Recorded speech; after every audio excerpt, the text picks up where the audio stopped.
Scan to start your 1-week free trial or visit tastemade.com/plus. Oh, you can even see it. Hey, that stove feels amazing. Yeah, Your yeah, turn. that's great. All right, You go for guys, it. this is my first noodle pool. Hey. It's a very satisfying experience, and you're just so much more excited to eat the noodles after. Oh, Look at you. Yeah. Are you So we hiring? are definitely hiring. Definitely hiring. All the slapping's making me real hungry. I got Same. you. There's just something about anything made with dough. When you get to roll out dough, make bread, make noodles, it's just so satisfying when you get to eat it in the end. Today's about trained chefs who left the restaurant industry to go the independent route. Let's get into their lives after restaurants. I'm on my way to meet Elena, an executive chef who left the top of the restaurant food chain to have a Mariscos pop-up in her backyard. Now, she's able to cook everything that she wants to do, bring her vision to life, and celebrate the flavors from where her family's from. My name is Chef Elena Vega. I am the owner of Huichol 22, a Mariscos pop-up from Nayarit, Mexico, where my family resides. I've been a chef for 16 years now, and about 14 of those were in restaurants. I didn't have much balance in life, so I wanted to create that balance for myself by doing pop-ups. Mariscos means seafood in Spanish, but it also means getting together with your family and having a little bit of ceviche or aguachile with a really cold beer, probably a 5-man banda behind you. By bringing Huichol to my community, I'm able to share a little bit of what my culture is and what I'm representing as a chef. These are kumiai oysters. The spice in the aguachile, you're only putting a little bit on there, but there's a perfect amount so that it really comes through. For sure. Get a little bit of texture from the cucumber. Sometimes it's a little too much for people to handle that like slimy, goopy oyster deliciousness. So that bite, that's like, okay, cool, I got to crunch on something. Now I know how to put oysters on my menu the next time. Yeah. Slimy, goopy, deliciousness. So if I come to your pop-up, is everyone getting oysters to start out? Yeah, I love having like some oysters already ready to go. People are normally getting their cocktails at that time, and then most of the time they have everything already pre-ordered. It's just a little house party in the backyard. The vibe of our pop-up is pretty much all outdoors, having people gathering stuff already on the grill, whether it's a ceviche, an aguachile. And I think that's what we're gonna do today. Cheers That's the to best. that. Cheers to that. Mariscos and beer. Who thought about those? We're making all sort of mariscos. We've got whole fish that's gonna go on the grill, a beautiful aguachile with shrimp, and a campechana, which is a seafood mixto, super refreshing seafood in a cup. All the ingredients on the table are getting me excited. You see ginger, garlic, Yeah. different kinds of chili. We're gonna do the leche de tigre for our campechana, and it's gonna start with our shrimp. Okay. And we're gonna just butterfly them open like this. And then we're gonna grab some limes. Okay. Leche de tigre is a citrus-based marinade typically made with lime, salt, and the leftover liquid of the fish it was marinating in. We'll be using this juice in 2 of the dishes. Our pop-up is very seasonal, so anything that I'm craving, I'm gonna make it. Yeah. That's the best thing that's about how a the pop-up. pop-up. That's how Yeah. my pop-up works.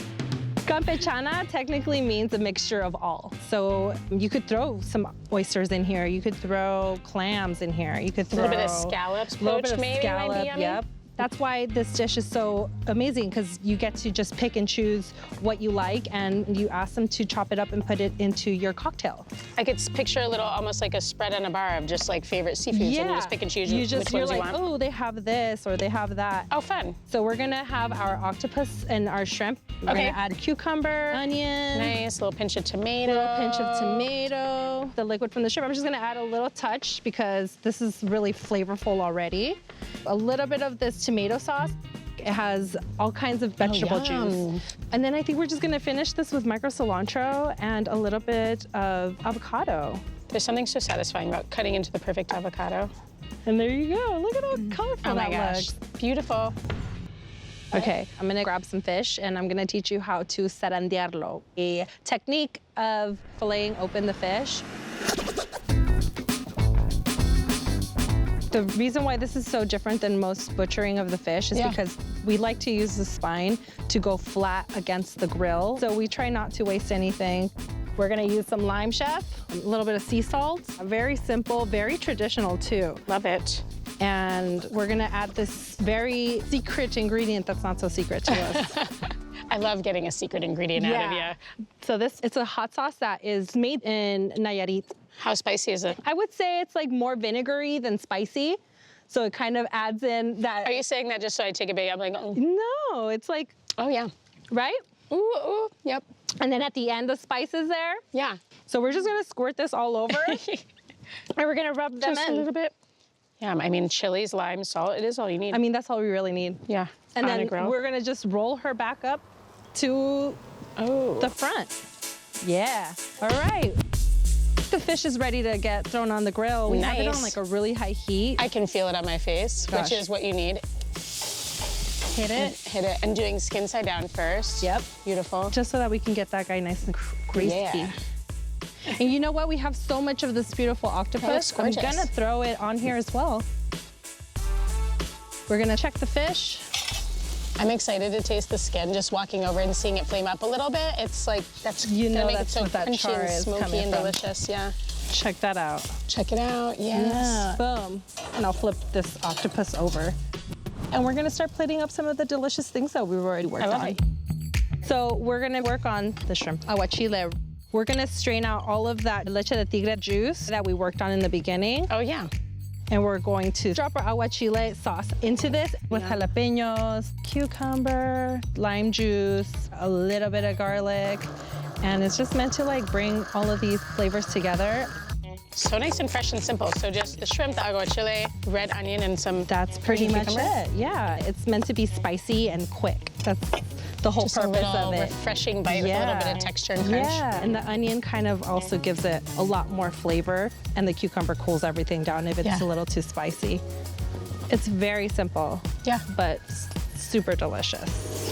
You can see the passion and the joy that cooking this food brings to Elena when she's in the kitchen. This is what she's meant to be doing. So many things that I love and so many flavors that I know I love, but I've never tried Elena's take on them. I just can't wait to take a bite.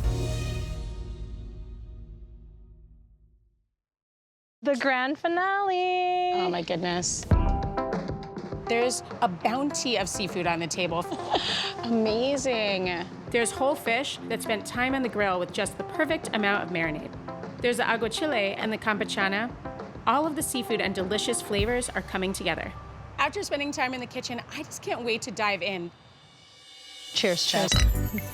Looking at everything, it just looks so fresh and inviting. Just so many of my favorite foods all together. Oh my gosh. The texture of the shrimp is incredible because it's only sort of part cooked in the lime juice. It's definitely not that sort of firm, rubbery ceviche that you get sometimes where you could take the shrimp and bounce it off the floor. This is a great texture.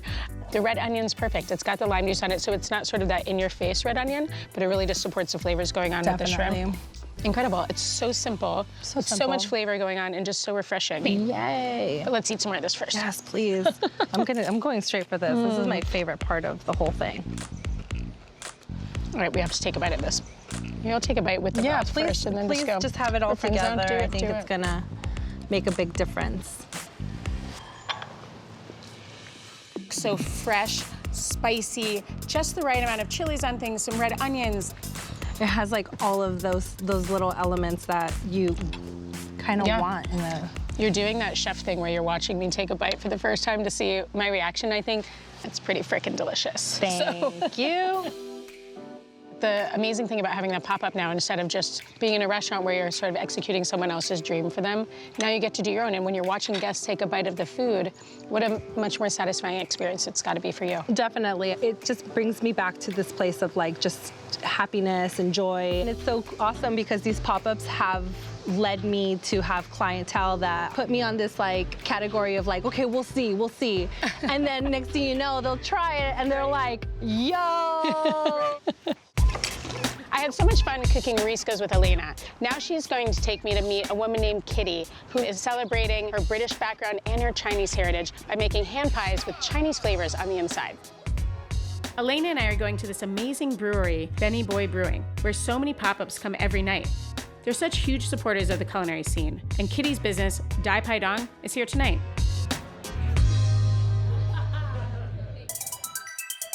My name's Kitty Lam, and I'm the chef and owner of Dak Hai Dong. I grew up in the UK. I'm British-born Chinese, and my favorite food are pies. One of my first head chefs told me there's the right kitchen for everybody. As I was doing, quite French cooking, it felt just not really true to me. I looked to my family and my father, who cooked Chinese food as well, and I went, hang on a minute, I need to cook Chinese food. So I decided to make a twist on pies with British-style crusts with Cantonese fillings. At the end of the day, you do want to make recipes that are your own. To be able to do that was a really powerful thing. Is this real? Oh, yeah. This is real entry. Yeah, this is the place. Hey. What do you have going on here? So I call them British Canto pies. British kind of a Canto pies. fusion. Yeah. So you could say the crust or the style of pie is British, but the insides tend to have a kind of Cantonese twist to them. I'm excited to see what that tastes like inside of a pie. I'm like looking at them and the dough looks incredible. It makes your mouth water just looking at it. I've got a few pies on each level. I've got the mapo tofu pie. This is actually a suggestion from a vegetarian friend of mine. She was saying, oh my God, I can't deal with boring flavors for vegetarians. Yeah. So I took one of the most famous Sichuanese dish and put it inside a pie. Yeah, let's just try that first. I love mapo. Cool. So you got the Yum. tofu with mushrooms and obviously the very rich bean sauce. As soon as you break this open, you can already smell the flavors of the mapo. You can get that little bit of Szechuan. You notice it's gonna have a little bit of heat. I'm so excited just looking at the flakiness of the actual dough. So this is short crust pastry. Flaky pastry that's kind of soft, a bit more doughy. I think the texture of the dough is amazing. When you talk about butter, that's what makes a dough great. The sort of juxtaposition, I guess, of having this buttery, flaky dough on the outside as opposed to rice or a noodle that you might have your mapo with. Exactly. And the texture of the tofu is beautiful on the inside because you get that little bit of crisp from the beautiful flaky crust that you have on the outside. But you have a creaminess from the tofu, yeah. That's amazing. And how long have you been making all these pies? You know what, I've made pies all my life, but I haven't really thought of making fusion pies until I was like, I feel like I'm doing a disservice to my heritage. I should be cooking Chinese food. That's amazing. Brilliant. What's next? That's not tofu. Yes, that is not. That's the opposite. This is, I like to call it the gateway pie. The sausage roll is with a meaty sausage center, and there's a Cantonese-style puff pastry. I would definitely recommend to try this with the famous hot mustard. Yum. Use it sparingly. It's very, intense. very strong. Consider it like a wasabi. Oh, wow. Yeah. You're not kidding. It's delicious. It opens up your... But it's not like having a little bit of Dijon mustard. No. This is like what mustard should be. Wake you up kind of thing. Yeah, the crust on this one. Yes.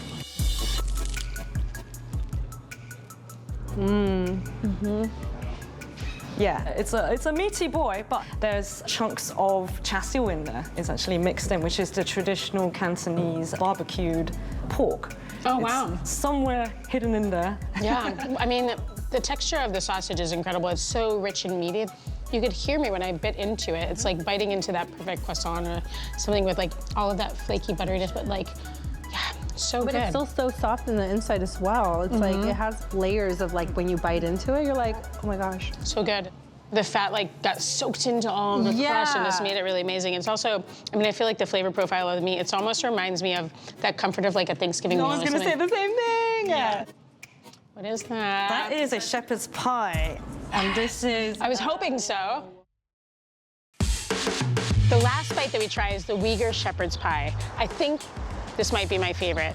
Shepherd's pie, it's always traditionally been a lamb pie. I wanted to make a twist on it, and there isn't much lamb in Chinese cuisine. Uyghur style is a region of China that's the Muslim or Arab part of Asia. Basically lamb that's in like cumin and spices and chilies and things like that. Deliciousness. We want pie.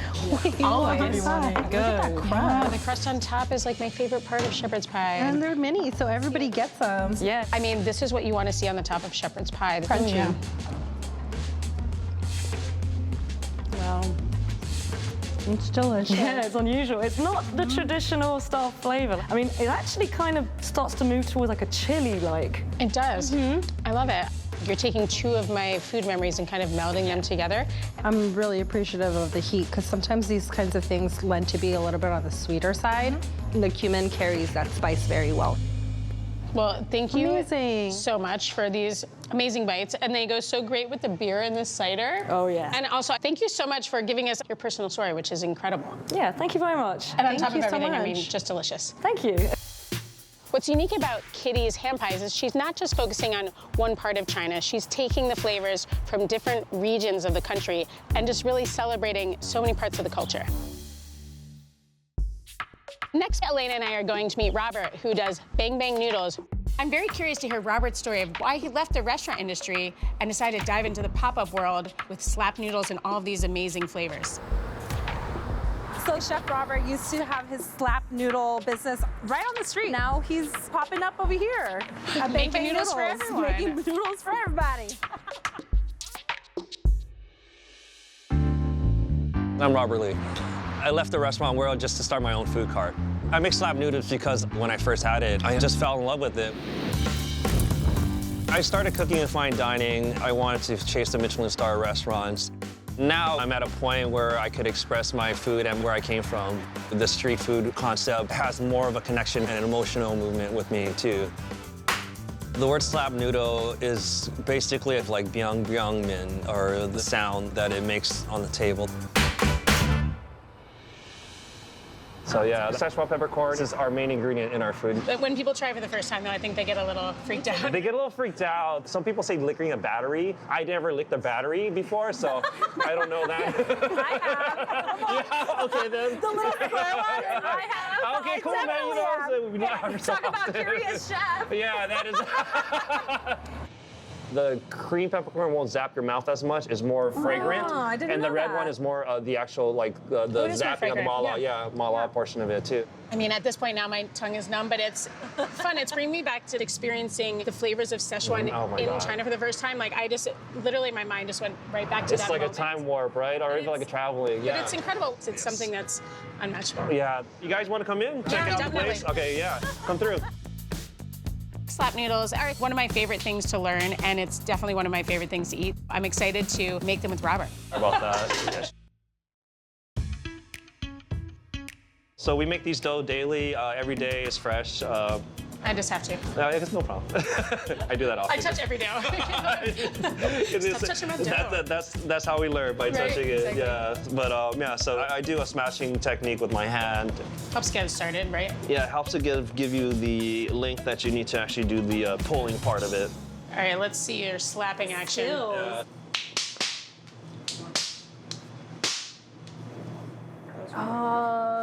Okay. That was cool.